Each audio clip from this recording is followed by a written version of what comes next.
Magandang araw sa lahat ng tagapakinig dito sa Tamokski TV. Ang kwento natin ngayon ay tungkol sa isang matandang tila kinalimutan na ng panahon. Ngunit may tangan palang kakaibang galing na yayanig sa yabang na mga mas nakababata sa kanya. Isang bata ang nag-aagaw buhay sa gitna ng kalsada. At sa gitna ng desperasyon, isang lolo ang nag-alok ng tulong, ngunit imbis na pasalamatan, siya ay pinagtawanan at minaliit. Sino nga ba ang misteryosong matandang ito? At anong sikreto ang baon niya mula sa kanyang nakaraan? Manatiling nakatutok dahil ang bawat segundo ay puno ng kaba at aral na hindi nyo dapat palampasin. Bago tayo magpatuloy sa ating kwento, ay maaari po ba akong makahingi ng isang subscribe at like sa kwentong ito? At sana po ay dumating sa inyo ang napakalaking blessings. Kaya hindi ko na po patatagalin ang ating kwento at simulan na po natin. Tirik ang araw at usok ng mga sasakyan ang bumabalot sa kahabaan ng Commonwealth Avenue. Sa gitna ng ingay, isang malakas na busina at pagpreno ang narinig. Kasunod ang malakas na kalabog. Isang batang lalaki, marahil ay nasa 10 taong gulang, ang nakahandusay sa kalsada matapos mahagip ng isang rumaragasang sasakyan. Agad na nagkagulo ang mga tao. Sa di kalayuan, isang matanda ang dahan-dahang naglalakad. Bitbit ang isang lumang bayong. Siya ay si Lolo Troy. Sa edad na 100 taon, bagamat medyo kuba na at kulubot na ang balat, ang kanyang mga mata ay nananatiling matalas at kalmado. Diyos ko! Ang batang iyon! Mabilis na dumating ang ambulansya. 2 paramedic ang bumaba, sina Barong at Arnold. Si Barong ay may malalim na boses at tila laging nagmamadali. Habang si Arnold naman ay malaki ang pangangatawan at may boses na tila dumadagungdong sa yabang. Agad nilang sinuri ang bata, ngunit bakas sa kanilang mga muka ang pagkaalangan. Arnold, mahina ang pulso. 50-50 na to. Masyadong malayo ang trauma center. Baka hindi na umabot. Gawin natin ang protocol. Pero mukhang malabo na to. Tawagan mo ang base. Sabihin mo, kailangan natin ng clearance para sa emergency procedure dito mismo. Habang nagkakagulo mga paramedic, dahan-dahang lumapit si Lolo Troy. Hindi siya pinapansin ng mga tao dahil sa kanyang itsura. Suot ang lumang kamiseta at kupas na pantalon. Ngunit pagkakita niya sa bata, alam niya agad kung ano ang dapat gawin. May nakabara sa daluyan ng hangin nito at ang posisyon ng leeg ay delikado. Mga irog, sandali lang. Huwag niyo munang galawin ang kanyang leeg ng ganyan. May pressure point sa likod ng kanyang tenga na kailangan pakawalan para makahinga siya. Napahinto si Barong at Arnold. Tumingin sila kay Lolo Troy mula ulo hanggang paa. Pagkakita sa itsura na matanda, isang mapang-uyam na tawa ang kumawala sa kanila. Hoy Lolo, bumalik ka na lang sa pinanggalingan mo. Baka maligaw ka pa rito sa gitna ng kalsada. Hindi ito laro. Buhay ang pinag-uusapan dito. Tay, lumayo kayo. Ang kailangan dito ay kagamitang medikal. Hindi kung anong pressure point na sinasabi nyo. Alis na po. Nakakaharang kayo sa trabaho namin. Hindi natinag si Lolo Troy. Alam niya ang bigat ng bawat segundong lumilipas. Noong panahon niya, bago pa man naging moderno ang mga kagamitan, siya ang tinaguriang The Miracle Hand ng isang sikat na ospital. Isang retiradong hepe ng surgery na mas piniling mamuhay ng tahimik sa probinsya bago bumalik sa syudad. Arnold, Barong, iyan ang mga pangalan nyo, di ba? Kung hindi nyo gagawin ang tamang maniobra sa loob ng 30 segundo, magsasara ang kanyang trakeya. Hindi sapat ang oxygen tank kung barado ang daanan. Aba, paano mo nalaman ang pangalan namin? At talagang tinuturuan mo pa kami. Umalis ka na rito bago ko tawagin ng mga pulis para paalisin ka. Pinagtatawanan na rin si Lolo Troy ng ilang mga osisero. Ulyanin na siguro si Lolo, sabi ng isa. Baka akala niya nagtatawas lang siya. Sabi naman ng iba. Ngunit sa gitna ng tawanan, biglang naging asul ang kulay ng labi ng bata.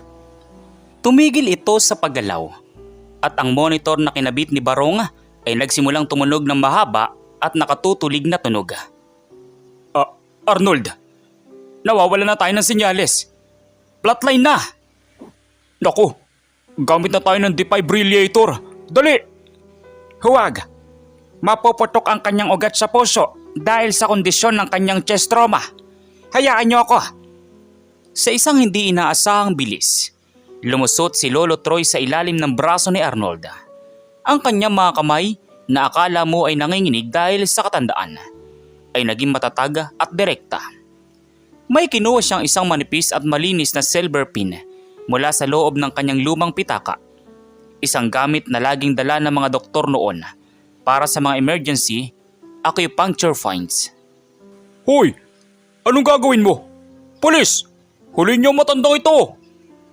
Akmang susunggaban ni Arnold si Lolo Troy nang biglang tumigil ang lahat. Isang itim na mamahaling sasakyan ang huminto sa gilid at isang lalaking naka-Amerikana ang bumaba ng nagmamadali. Ito ang direktor ng kalapit na malaking ospital, si Dr. Valdez, na nakasaksi sa pangyayari habang pauwi sana. Huwag niyo siyang hawakan. Hayaan niyo siyang gawin ang gusto niya. Pero Doc, itong matandang ito, nakikialam sa pasyente. Hindi niyo ba siya nakikilala? Siya si Dr. Troilos, Troy Sebastian, ang itinuturing na father of modern emergency surgery sa bansang ito. Ang taong nagturo sa mga naging guro ninyo. Natigagal sina Barong at Arnold. Ang kanilang mga mukha na kanina ay puno ng pangungutya ay biglang namutla. Napatingin sila kay Lolo Troy na sa mga sandaling iyon ay seryosong itinutusok ang pin sa isang partikular na bahagi ng dibdib at leeg ng bata. Isang katahimikan ang bumalot sa kalsada. Ang tanging naririnig ay ang hanging umiihip at ang mabilis na tibok ng puso ng mga nakasaksi. Biglang isang malakas na ubo ang narinig mula sa bata. Ang monitor na kanina ay flatline ay muling nagpakita ng tibok ng puso. Buhay ang bata. Nagawa ni Lolo Troy ang isang bagay na akala ng mga paramedics ay imposible. Pero bago pa man makahingi ng tawad ang dalawa, tumayo si Lolo Troy at pinagpagan ang kanyang pantalon. Ang teknolohiya ay gabay lamang, pero ang pakiramdam sa pasyente ang tunay na nagliligtas. Dalhin niyo na siya sa ospital. Dr. Valdez, alam mo na ang susunod na gagawin. Ngunit habang isinasakay ang bata, may isang bagay na napansin si Lolo Troy sa bulsa ng bata. Isang lumang litrato na nalaglag. Pagkakita niya rito, biglang nagbago ang ekspresyon ng matanda. Ang kanyang kamay ay nagsimulang manginig. Hindi dahil sa katandaan, kundi dahil sa gulat. Ano ang nasa litratong iyon na nagpatigil sa mundo ni Lolo Troy? At ano ang tunay na koneksyon niya sa batang ito na kamamatay lang sana sa kalsada? Dito na magsisimula ang isang mas malalim at mas madilim na sikretong pilit ibinaon ng nakaraan. Namayani ang panginginig sa mga kamay ni Lolo Troy habang pinupulot ang nalaglag na litrato mula sa bulsa ng bata. Sa gitna ng ingay ng sirena ng ambulansya at ang pagmamadali ng mga medical staff, tila huminto ang mundo para sa matanda. Ang litrato ay kupas na. May mga mantsa ng panahon. Ngunit malinaw na makikita ang isang babaeng nakasuot ng medalyon. Isang medalyon na siya mismo ang nagdisenyo, 70 taon na ang nakakalipas. Hindi maaari. Ang medalyon ni Elena. Paano nga ang batang ito? Habang isinasakay ang bata sa ambulansya, sina Barong at Arnold ay hindi na makatingin ng diretso kay Lolo Troy. Ang kanilang yabang kanina ay napalitan ng matinding kahihiyan. Lumapit si Dr. Valdez kay Lolo Troy, bakas ang paghanga at pag-aalala sa kanyang mukha. Dr. Sebastian, kailangan nating isama ang bata sa trauma center. Gusto niyo po bang sumama? Ang inyong presensya ay malaking tulong para masiguradong ligtas ang bata sa operasyon. Oo, sasama ko. Pero Barong, Arnold, kayo ang magmamaneho at siguraduhin ninyong hindi nyo itatama ang gulong sa bawat lubak dahil bawat pag-alog ay panganib sa bata. Maliwanag. Opo, Dok. Pasensya na po kanina. Hindi lang namin alam. Mabilis po kaming kikilos, Dr. Troy. Pasensya na po talaga. Sa loob ng ambulansya, habang mabilis na binabaybay ang kalsada, hindi binitawan ni Lolo Troy ang kamay ng bata. Sinusuri niya ang bawat reaksyon nito. Ngunit sa likod ng kanyang isip, ang litratong nakuha niya ang siyang nagpapagulo sa kanya. Ang babae sa litrato ay ang kanyang nawawalang anak na huling nakita noong panahon ng kaguluhan sa kanilang probinsya.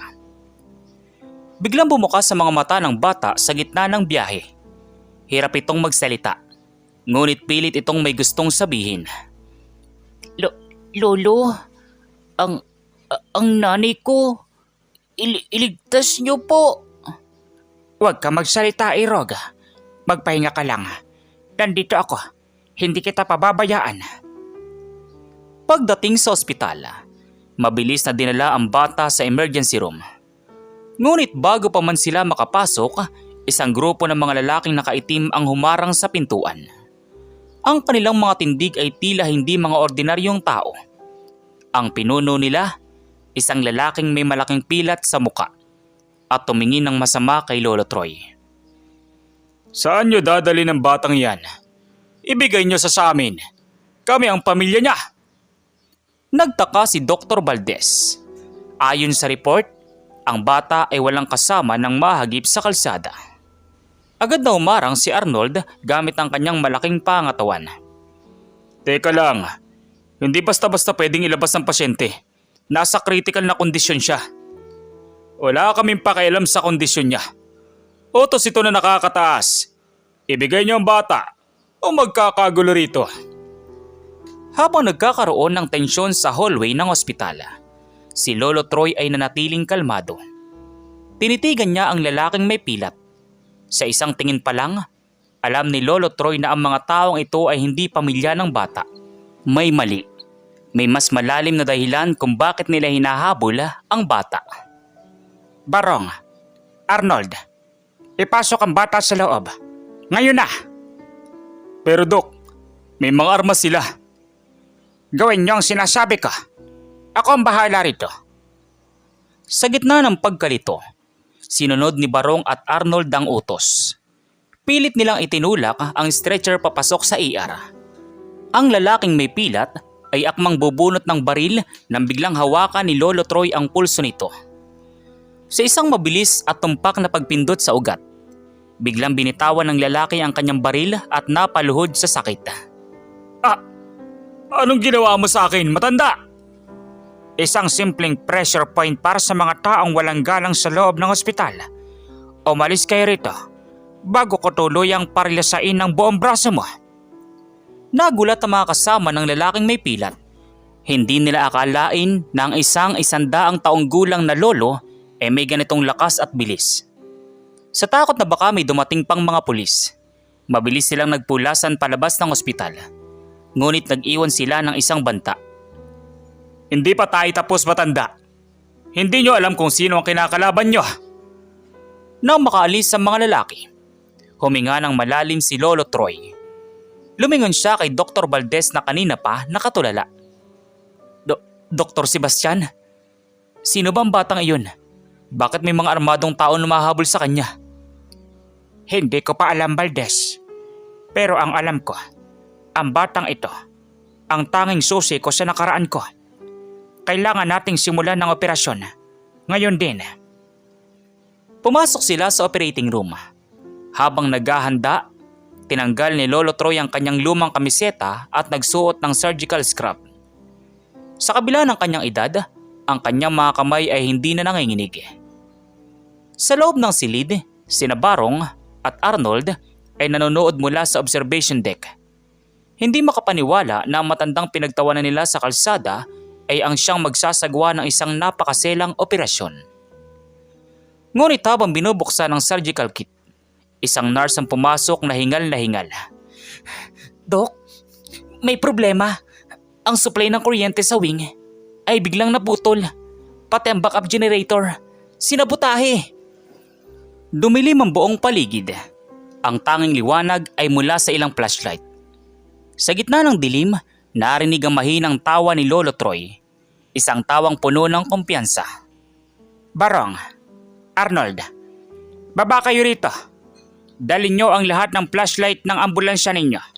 Kung hindi tayo makakakita gamit ang makina, gagamitin natin ang ating mga mata at pandama. Hindi ko hahayaang mamatay ang batang ito sa dilim. Sa gitna ng kadiliman, magsisimula ang isang operasyon na susubok hindi lang sa galing ni Lolo Troy, kundi sa katapatan ni Barong at Arnold. Sino nga ba ang bata? At bakit handang pumatay ang mga lalaking nakaitim para makuha siya? Isang twist ang naghihintay dahil habang sinusuri ni Lolo Troy ang bata sa ilalim ng ilaw ng flashlight, may nakita siyang birthmark sa balikat nito. Isang birthmark na eksaktong katulad ng sa kanya. Ano kaya ang ibig sabihin ng markang iyon? Sigurado ba si Lolo Troy nakadugo niya ang batang ito? O baka ito ay isang malaking bitag lamang? Balot ng kadiliman ang buong operating room. Ang tanging naririnig ay ang mabagal at hirap na paghinga ng bata at ang mahinang ugong ng hangin sa labas. Sinabutahe ang kuryente. Isang malinaw na hudyat na hindi titigil ang mga umahabol sa bata hanggat hindi nila ito nakukuha, patay man o buhay. Ngunit sa gitna ng takot ng mga nurse at staff, nanatiling parang bato si Lolo Troy. Barong, Arnold, huwag kayong tumayo lang dyan na parang mga tood. Iposisyon nyo ang mga flashlight sa magkabilang gilid ng operating table. Siguraduhin nyong walang anino na tatama sa bahaging ooperahan ko. Opo, Dok. Eto na. Nakatutok na mga tactical light namin. Dok, sigurado ba kayo rito? Kahit sa normal na kuryente, mahirap ang operasyong ito. Paano sa ganitong sitwasyon? Arnold, noong panahon ng digmaan, nag-oopera kami sa ilalim ng puno habang may mga sumasabog na bomba sa gilid. Ang kailangan ng bata ay hindi kuryente, kundi isang matatag na kamay at pusong hindi sumusoko. Hawakan mo na maigyang ilaw. Sa ilalim ng malamlam na liwanag ng mga flashlight, sinimula ni Lolo Troy ang operasyon. Ang kanyang mga kilos ay parang isang sining. Mabilis, tumpak, at walang paggalinlangan. Habang hinihiwa niya ang balat para ayusin ang napinsalang organ ng bata, napansin niya ang isang kakaibang marka sa balikat nito. Isang birthmark na hugis L. Isang markang namamana lamang sa kanilang pamilya. Imposible. Ang markang ito. Ito ang tatak ng mga Sebastian. Hindi kaya, sabi ni Lolo Troy sa kanyang isip. Ngunit bago pa man siya makapag-isip ng malalim, biglang bumukas ang pinto ng operating room. Hindi ito mga staff ng ospital. Isang usok ng tear gas ang ibinato sa loob ng silid. Dok, anong nangyayari? Hindi ako makahinga. Mga loko kayo! Arnold! Protektahan mong matandatang bata! Sa gitna ng makapal na usok, pumasok ang dalawang lalaking nakamaskara. Akmang susunggaban nila ang stretcher ng bata nang marinig nila ang boses ni Lolo Troy na tila nang gagaling sa kailaliman ng lupa. Maling lugar ang pinasok nyo para maggasik ng gulo. Kahit matanda na, ang pandama ni Lolo Troy ay nananatiling matalas. Hindi niya kailangan makakita ng malinaw sa gitna ng usok. Ginamit niya ang kanyang surgical scalpel, hindi para pumatay, kundi para itama sa mga nerve ng braso ng mga suspek. Sa dalawang mabilis na pag-amba, bumagsak ang mga armas ng mga lalaki dahil biglang namanhid ang kanilang mga kamay. Huli kayo! Sigaw ni Arnold. Ginamit ni Arnold ang kanyang malaking pangangatawan para sagupain ang dalawang lalaki. Dahil sa galing ni Lolo Troy sa pag-disable sa mga ito, madaling napatumba ni Arnold ang mga sospek at pinalabas ng silid. Mabilis namang nilinis ni Barong ang hangin gamit ang mga portable oxygen tank. ipagpatuloy ang operasyon. Huwag kayong hihinto. Sa loob ng 2 oras, naglaban si Lolo Troy sa kamatayan. Bawat tahi ay tila isang panalangin.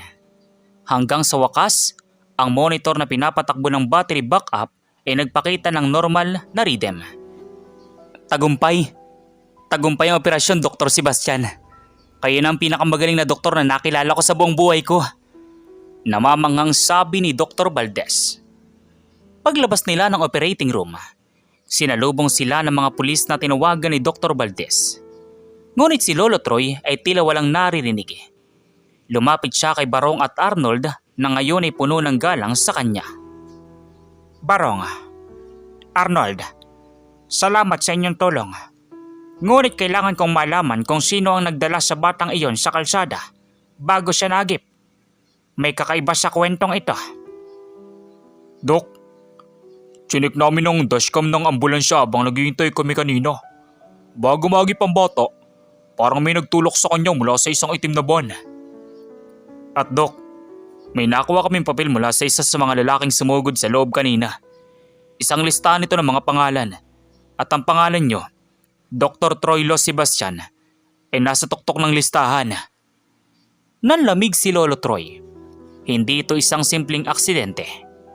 Ang bata ay ginamit na pain para mahanap siya. Ngunit bakit? At ano ang kinalaman ng batang ito sa kanyang nawawalang pamilya? Habang nagpapahinga ang lahat, isang tawag ang natanggap ni Dr. Valdez mula sa front desk ng ospital. Isang babae raw ang naghahanap sa bata at ang pangalan ng babae ay Elena. Ang pangalan ng anak ni Lolo Troy na matagal na niyang hinahanap. Elena? Buhay siya! Ngunit may isang twist na hindi nila inaasahan. Pagdating nila sa lobby, hindi isang matandang babae ang nakita nila. Isang batang babae. Marahil nasa 25 anyos ang nakatayo roon. Kamukhang kamukha ito ni Elena sa litrato. Ngunit imposibleng siya iyon dahil sa edad. Nasaan ang anak ko? Nasaan si Gab? At nasaan ang lolo ko na si Dr. Troy? Alam kong nandito siya. Sabi ng babae. Nagkatinginan sina Lolo Troy at Dr. Valdez. Kung ang babaeng ito ang apo ni Lolo Troy, ibig sabihin ang batang inoperahan niya ay ang kanyang apo sa tuhod. Pero paano nalaman ng babaeng ito na nandoon si Lolo Troy? Lolo Troy? Tumakbo po kayo. Hindi po ako nagpadala sa kanila rito. Ginamit nila kami para mahanap ang formula na itinatago nyo nung panahon ng giyera. Biglang nagkagulo sa lobby. Isang boses ng lalaki ang umalingaw mula sa itaas ng palapag. Isang boses na kilalang kilala ni Lolo Troy. Ang boses ng kanyang dating kasamahan na akala niya ay matagal nang patay. Anong formula ang sinasabi ng babae? At sino ang misteryosong tao mula sa nakaraan ni Lolo Troy na handang pumatay makuha lamang ito? Ang buong lobby ng ospital ay biglang binalot ng tensyon.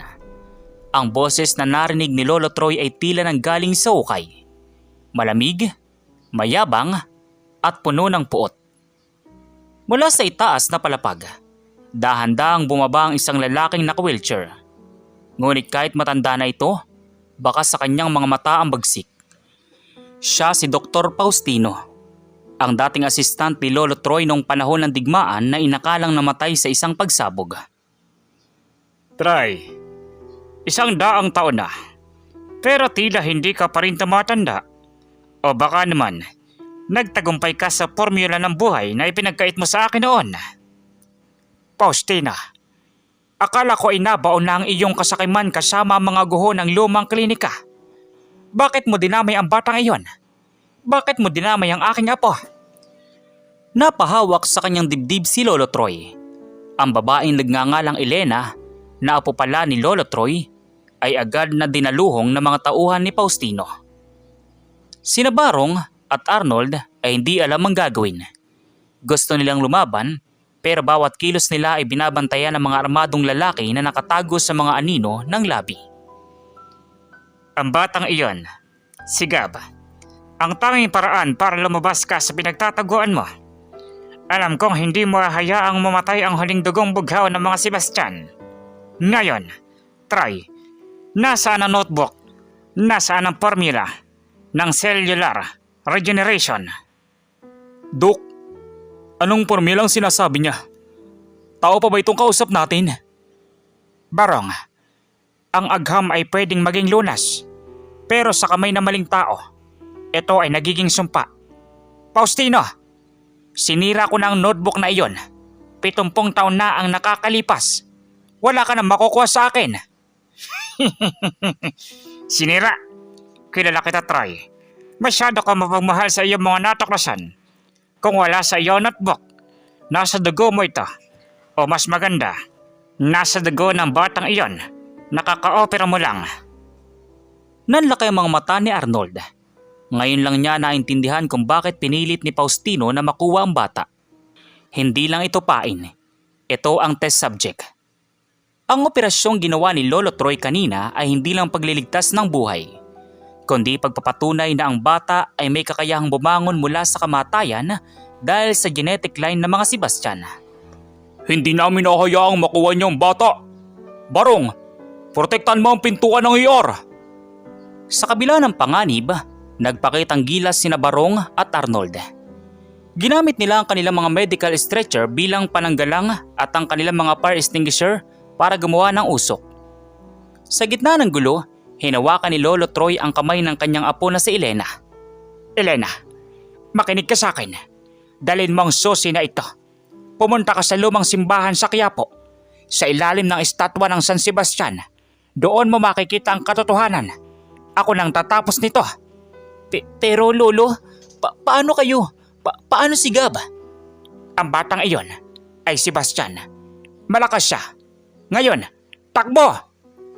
Habang abala mga tauhan ni Faustino sa pakikipagbuno kina Barong at Arnold, mabilis na nakatakas si Elena. Ngunit si Lolo Troy ay hindi umalis. Nanatili siyang nakatayo sa harap ni Faustino. Biglang bumunot ng isang syringe si Faustino. Isang itim na likido ang laman nito. Kung ayaw mong ibigay ng kusa, kukunin ko ito sa paraang masakit. Try! Akmang itutusok ni Faustino ang karayom kay Lolo Troy nang biglang tumunog ang lahat ng alarm sa ospital. Ang kuryente na kanina ay pinutol ay biglang bumalik ng may kasamang matinding overvoltage na nagdulot ng pagputok ng mga bombilya.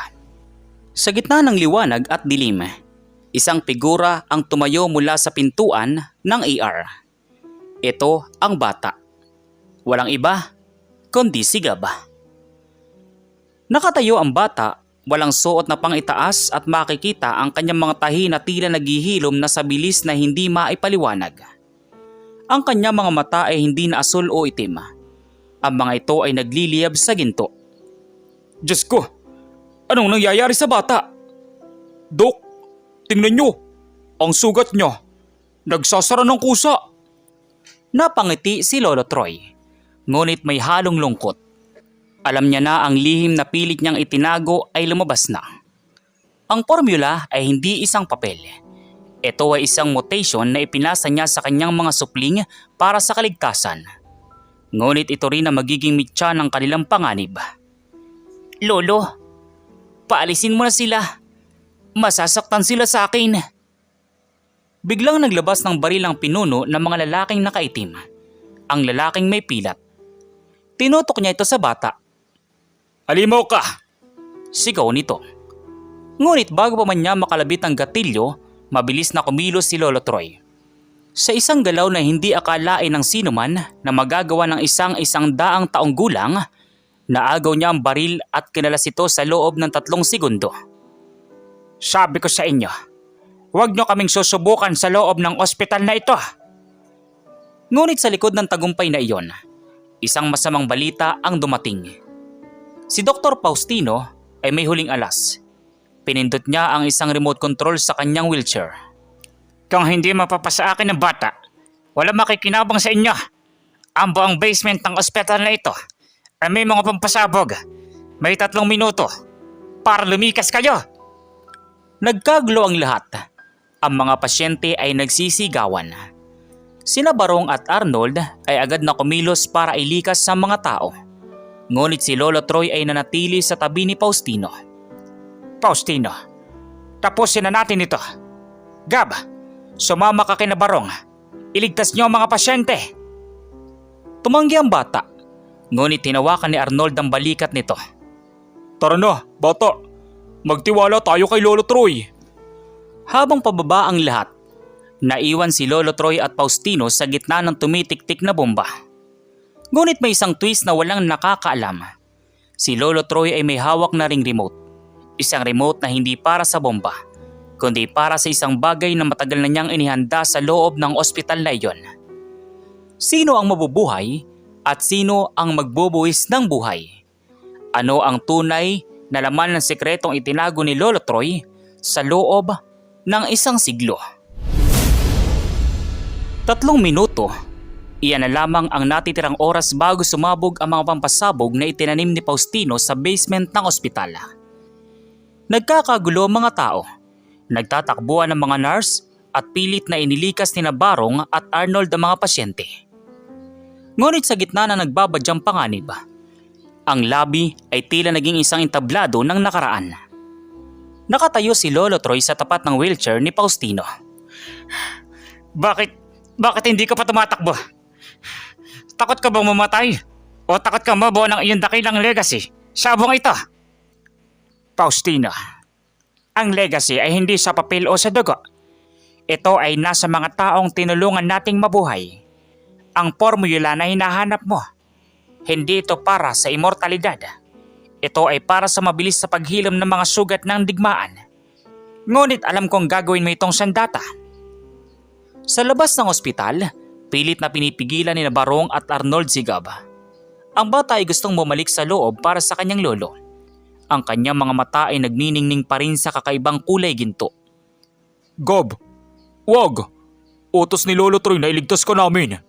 Barong, awakan mo siya na maigi. Patawad Lolo Troy. Hindi ka namin dapat pinagtawanan sa kalsada. Ikaw ang tunay na bayani rito. Sa loob, 1 minuto na lang ang natitira. Pinindot ni Lolo Troy ang remote na hawak niya. Ngunit hindi ito sumabog. Sa halip, ang lahat ng mga pinto at bintana ng ospital ay biglang binalot na makakapal na steel shutters. Ito ang containment protocol na lihim na ipinakabit ni Lolo Troy sa ospital na ito nung siya pa ang hepe rito, bilang paghahanda sa ganitong uri ng krisis. Anong ginawa mo? Mamamatay tayo rito sa loob! Hindi, Faustino. Ang containment na ito ay kayang sumipsip ng shockwave ng pagsabog mo. Walang madadamay sa labas. Ang tanging mawawala ay tayo at ang ambisyon mo. 50, 40, 30. Ang oras ay mabilis na lumilipas. Ngunit bago pa man dumating ang 0, isang malakas na tunog ng pagkabasag ng salamin ang narinig mula sa ceiling. Isang lubid ang bumaba at isang mabilis na figura ang sumunggab kay Lolo Troy. Ito si Arnold. Bumalik siya sa pamamagitan ng exhaust vent na alam niyang hindi pa nakalak. Hindi kita iiwan dito, Dok. Hindi pa tapos ang ship namin. Binuwat ni Arnold si Lolo Troy sa kanyang balikat habang si Barong ay nasa labas na naghihintay para hilahin sila pataas. Si Faustino ay naiwan sa kanyang wheelchair. Sumisigaw sa galit habang ang countdown ay umabot na sa 0. Isang mahinang yanig lang ang naramdaman sa labas dahil sa galing ng containment protocol ni Lolo Troy. Ang basement ay gumuho, ngunit ang buong ospital ay nanatiling nakatayo. Ligtas sina Lolo Troy, Arnold at Barong. Samantala, 1 linggo ang lumipas. Ang balita tungkol sa misteryosong 100 taong gulang na doktor ay naging viral sa buong mundo. Ngunit si Lolo Troy ay hindi mahanap ng mga reporter. Sa isang maliit at tahimik na bahay sa probinsya, nakaupo si Lolo Troy sa isang duyan. Katabi niya ang kanyang apo na si Elena at ang bata na si Gab, na ngayoy ganap na magaling. Ang gintong kulay sa mata ng bata ay nawala na. Matapos bigyan ni Lolo Troy ng isang special na neutralizer na tanging siya lang ang nakakaalam kung paano gawin. Lolo, magiging doktor din po ba ako gaya ninyo? Higit pa doon, Apo. Magiging isang mabuting tao ka na marunong rumespeto sa lahat, lalo na sa mga maliliit na tao sa kalsada. Sa pintuan ng kanilang bakuran, 2 lalaki ang dumating. Suot nila ang kanilang mga uniforme ng ambulansya. Ngunit may dala silang malaking basket ng prutas at isang plake ng pagkilala. Sina Barong at Arnold. Dok, nandito po kami para mag-apply. Balita namin, magtatayo kayo ng isang maliit na klinik dito sa probinsya. Kahit kami na po ang tagalinis at tagabuwat, basta sa ilalim ng gabay ng isang tunay na alamat. Natawa ng mahina si Lolo Troy. Tumayo siya, kahit may konting hirap, at sinalubong ang dalawa. Sa isang kondisyon, huwag niyo na ulit pagtatawanan ng mga matatanda sa kalsada dahil hindi niyo alam, ang hiningang tinitipid namin ay ang hiningang maaaring magligtas sa inyo balang araw. At dito nagtatapos ang ating kwento. Isang paalala na ang tunay na galing at karunungan ay hindi nasusukat sa edad, sa itsura o sa yaman, kundi sa tibay ng puso at sa hangaring makatulong sa kapwa ng walang hinihintay na kapalit. Maraming salamat sa inyong pakikinig sa kwentong ito rito sa Tamoxki TV. Sana ay nagustuhan niyo po ang ating kwento para sa araw na ito. Huwag po nating kalimutang mag-like, mag-comment po kayo ng inyong natututunan at mag-subscribe para sa mas marami pang kapanapanabik na mga kwento dito lang sa Tamoxki TV. So once again, inuulit ko pong muli. Ako po si Tamoxki TV. Kita-kita po tayong muli sa mga susunod pa nating maraming mga kwento. Thank you and God bless you all. Peace out.